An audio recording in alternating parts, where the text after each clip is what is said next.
It's time again for my giant LEGO museum. Remember this thing? It once was my goal to make a video on this one every single month to replace my monthly habitats. But well, that didn't work out. And that just made me question, why?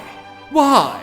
I was going to add another Harry Potter room today for the start of the new school year, but you know what they say, you can't build a strong house without solid foundation. So it is time for me to fix this. I'm sorry, Harry Potter, but you'll have to wait. Okay, so let's start by throwing my old design into the trash and start anew. There were a few problems I've noticed. Problem number one, it was impossible to move. Because I didn't attach these base plates, it would just constantly break when trying to move it. Number two, the base plates. They're huge. See this? And this? And this? Huh? I don't need that much space. What was I thinking? I chose these because I first had the idea of making a museum that could open, but that doesn't even work on these things. So what was the point? I don't know. Number three, the architecture. We have two designs going on in front, which is horrible, but also look at this. 2 studs here, 3 here.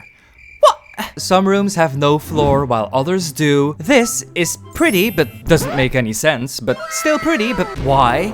So many issues. And finally, number 4. The museum is a complete mess right now. Where does this random stud even come from? I'll fix this as well. These are all my problems. Well, there's more, but these are the biggest ones, so let's fix them. First, number 2. The base plates. I want to get rid of these huge monsters and replace them with these. They will still be a bit too large, but in comparison, they are skinny legends. I will decorate them later once we can place the museum on here, but for now, this is fixed. Kinda.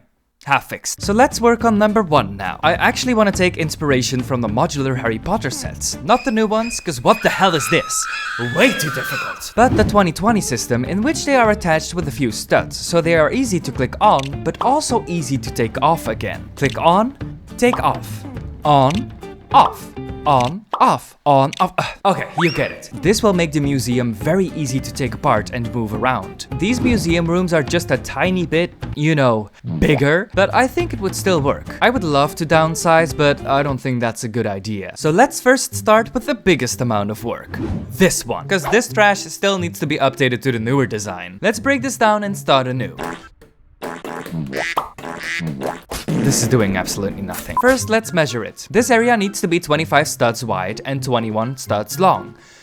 I made it so difficult for myself. I don't really want to be struggling with small plates, so let's just make this 1 stud bigger, okay? I need to be kind for myself. So first, I took a bunch of tan for the middle, and I'll create these 2 sides with light gray for that gray foundation. Now it's not connected at all, so I'll take some white plates and smack them on there. This is where the path will go from the original build. I just don't know what colors I want. Should I go for blue, or blue?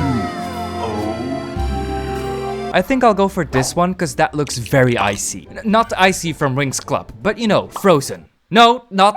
Okay, next I will add this foundation detail, just so I can be done with it. And then I'll take this variety of Lego bricks in the colors of caramel ice cream. I'm craving ice cream now. Oh, or cookie dough.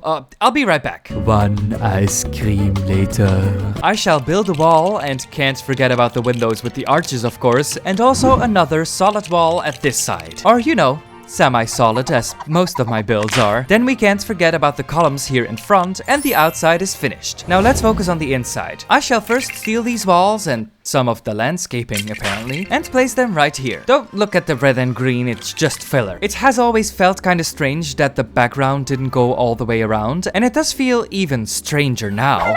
So let me just quickly fix that. There we go, that feels more balanced. Now we just need the rest of it. I just realized that baby is missing. Give me a second. Found it! Wait, and where's the pink baby? And one of the penguins? And now I shall actually just get rid of them and their belongings for a second and transport the ground from here to there. How? With lots of struggle, I can tell you that. If you ever want to do this, think long and hard about it. But for now, it's complete. Now we'll just bring back the babies and such. I can't hang this spaceship on the ceiling anymore, because we have no ceiling anymore. So I'll just take this stick, attach it to the wall, and it has the same effect. Now onto something new. I'll take these tiles with no studs. Very important. And place them on here. Every now and then, I'll also place a plate with a stud. Very important as well. Now if we attach a plate here, it should be sturdy, but also easy to remove. Well, it should be. It's not 100%. And now I think we have it all. One down, 3 more to go. Let's look at its neighbor. This one is bigger, like way bigger than the others. So should I keep the size or make it smaller? Yeah, that's a problem for future TJ. Let's first work on the other ones. Let's actually adjust the Dreamzzz exhibit first. This one already has all the modern modifications and a floor, although we need to reinforce it a bit. So I made this floor. Oh, this floor. Don't look at those colors though, they'll be covered up soon. But that's all the preparing I need to do, so it's Stealing time now. I'll first take this stone detail and plop it onto here. Then I'll steal the walls one by one and just put them to the side. Because I first need to lay down the floor. So let's take this off first. No, that thing is still attached. Okay, and now with a lot of struggling, again, the floor has been transported. Now let's take the walls again and place them on here one by one. I'm actually gonna move this one with the house backwards one stud, considering we'll probably build another wall behind it. This will also give us more room to breathe in here, because it was tight. Now the Midnight Raven will bring me the inside of the build, and always pet your ravens, people. Good boy. Who's a good boy? Ouch. Let's place everything inside of the build very beautifully and spooky, as well as the tiles and plates, and we're done. 2 more to go. I shall continue ignoring my problems and do the city exhibit next. This one is so boring. It's the first one I made, so I wasn't sure how I'd do it yet, so this just has blank walls, no floor. It could be better, and it will be. First, The ground. right now there isn't any, so I was thinking that maybe a street would be fun, so people can be run over when visiting the museum. Doesn't that sound fun? First, I'll create a floor with light gray and create a general shape of a street with some dark gray tiles and white lines. This will look better, I promise, because I'll use another layer of light gray to get the street into shape. Look, the monster is gone. All we have are memories of its monstrosity. Let's do the walls next. The only side I like is this one. The others are, an attempt. So first I will create some blocks into the wall that might look like buildings. You can't live in them, but it creates an illusion of buildings. Then I'll create a tunnel where this street ends and fill the rest of the wall with black, as if someone has stolen the sun to create an eternal night. Now maybe we should get to the other walls too. I'll transfer the stone detail and the outer walls as well. Then I'll take the firefighter station as well, and maybe we should put some black behind it. That's better, right? Okay, now let's do some interior designing. Or I'm just noticing that the police agent that stood here is gone. Another missing person? Did someone kidnap all the... It was probably me, wasn't it? Ugh, let me look for her. One moment later. Okay, she's actually gone. I did find this police trainee though, so I think I'll actually gender swap this police agent and place her back here. We got her back.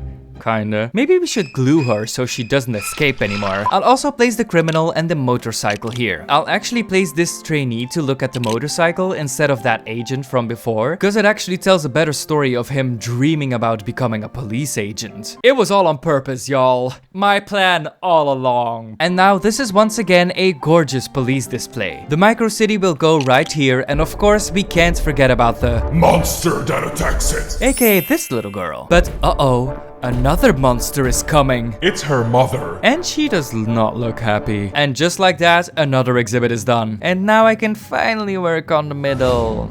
Yay! You know what? I think I'm gonna make a hard decision and make the middle smaller to be the same size as the others. That seems about right. Now we're gonna have to build a huge wall. And I mean... Huge wall. at either side. Oh, I just realized we need doorways to the exhibits, so... that sucks. Let's pop them out and ta-da! Looks like cheese now. Then I will steal the front of the original build. Oh, that doesn't work. Let me just... And we'll build it onto this platform. Of course, a bit smaller, but I think that's good because that leaves less empty space here in front. Although, it's literally a block now. Trust the process, TJ. Trust the process. The smaller size does mean that we have no space for a curved rainbow staircase though, so we're gonna have to make it straight. So say goodbye while you still can to this beauty. It used to color the lives of so many people. Enough sadness. The drama was actually useless though, cause I still curved it a bit. Yep. And I even added a better, more colorful stair railing. Now it's time to add... The tree. My cat broke it. so I have to build it again. I'll use this opportunity though to make it bigger. Now, this really is a majestic tree that this woman can be in awe of. Now I'll add the displays that were here before and the humans, and with that, we have fixed problem number 4. That was actually easier than I thought. I dreaded this part so much, but for what? Now we just need to get them onto these plates. No, not like that. No, not what I meant. No, can you just let me explain? No! We'll take some tiles and plates and map out the museum. I chose some fun colors to make it more special. And also because I ran out of neutral colors. But that doesn't matter because it'll be covered up anyway. Look at this, so easy to place down and take off again, which just makes it easier to move. It's an absolute dream come true, and that also means goodbye problem number 2. Huh? Or was it 1? I don't remember. That still leaves one problem though. The architecture looks nice and all, but I mean the plates? They're pretty empty and dead, which makes the building also look dead. So I was gonna do some landscaping, but I don't have enough parts for that. These are literally my only plant parts at the moment. But I actually have an exhibit planned that will be the perfect opportunity to decorate this as well. So for now, I shall place down some grass and create a nice path and add this fun rocket kiddie ride. That means we can kinda check off the last problem, and look at this. It's beautiful. The difference is night and day. I'm so happy I did this because the museum actually looks so pretty. It's so practical now, and I'm so excited to start building new exhibits again just because I finally have a good method for them. I can't wait, y'all. But since I've done an entire reset, let me know right now, which themes do you want to see me add next? I will pick one theme from this comment section for my next video. So the time to leave your comments is now. I hope you enjoyed this little update video. Next video will be great, I promise. Alright, but please subscribe if you want to see this museum grow and grow and grow. Leave a like, check out my social media and all that. I'll see y'all in the next video. Bye!